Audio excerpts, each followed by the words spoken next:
I just wanted to clarify something in response to Commissioner Peterson, and this is not to diminish the weight of what he was saying. This is a very important decision, but an important fact, I think, for everyone to understand is that our unfunded liability is not because of irresponsibility on behalf of the government.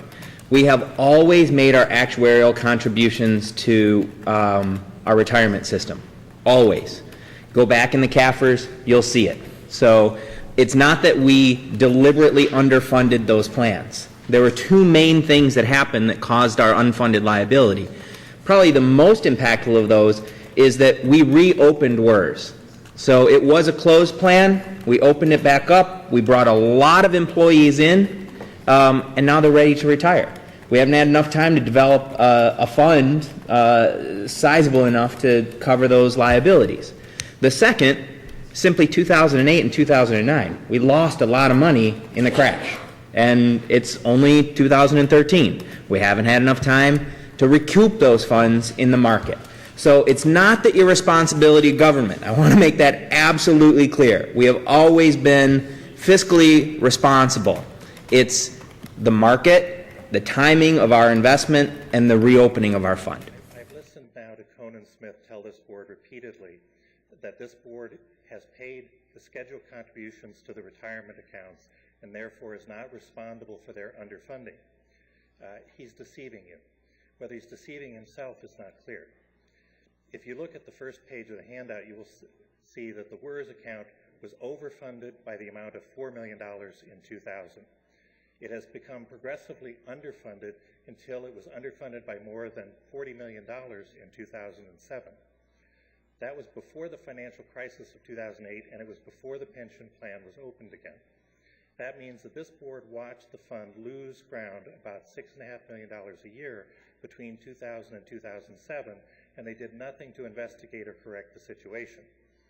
If you look at the second page of the handout, you'll see that you did not pay in full the annual contribution to VEBA until 2010, even though it was severely underfunded. If you look at the New York Times article that I've given you, you will see the problem. Actuaries have been making unrealistic assumptions about returns on investment and other things for many years, which means that pension funds are much more underfunded than industry practices would estimate. If you look at the third page of the handout, you will see that the actuaries are still using an unrealistic net gain on investments of 7.75%. The actual return on investments in the WERS account has been 3.4% since 2000. If the actuary used a more realistic number for current underfunding of the pensions, would be much more than the $300 million. Then in 2007, the board made a decision so stupid that it must have been on purpose. Even though the county had gotten rid of the pension plan in 1984 in favor of a defined contribution plan, which by 2007 covered about 80% of the county employees, this board decided to let all of the employees buy back into the pension plan. They were allowed to keep their years of service for only what was in their defined contribution account, and at most they should have gotten the years of service that their defined contribution accounts were worth. This was a gift to employees, including Verna McDaniels, at taxpayers' expense. In 2011 article that was about the underfunding of the retirement plans by $240 million, Verna McDaniels said, "The county is working collaboratively with our labor unions to bring costs down. But," she said, "the fact that the county has the burden of these future liabilities isn't anything to be ashamed of. The county is proud to invest in our employees' futures and provide the kind of benefits they deserve." Verna McDaniels is serving the employees at the taxpayers' expense, but it is the taxpayers who employ Ms. McDaniels, and she is not serving them well.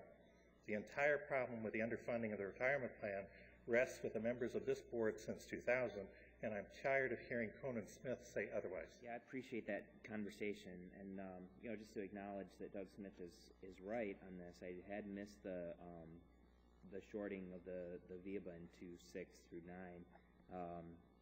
I've been told differently, and I didn't validate that information. So we'll go back and look and find out if there was a policy decision about that or what the rationale for it is. But to Commissioner Peterson's point, it almost doesn't matter. Like, we got to deal with it looking into the future. You know, we underfunded VEBA. It was a $5.5 million underfunding over 5 years. It sits there. You know, it is what it is. We still have the liability, and we still have to address it.